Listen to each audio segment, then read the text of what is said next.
أعوذ بالله من الشيطان الرجيم. بسم الله الرحمن الرحيم. ويوم يحشر أعداء الله إلى النار فهم يوزعون حتى إذا ما جاءوها شهد عليهم سمعهم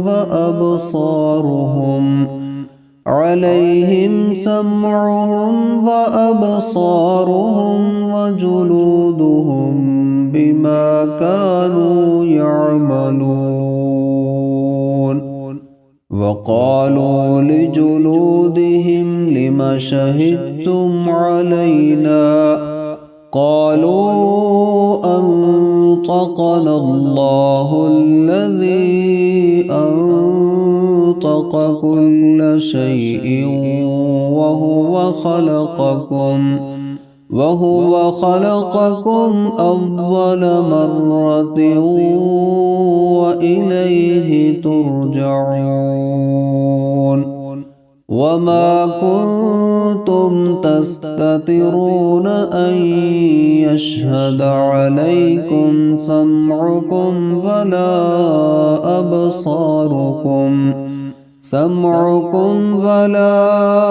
أبصاركم ولا جلودكم ولكن ظننتم أن الله لا يعلم كثيرا مما تعملون. وذلكم ظنكم الذي ظننتم بربكم أرداكم فأصبحتم من الخاسرين.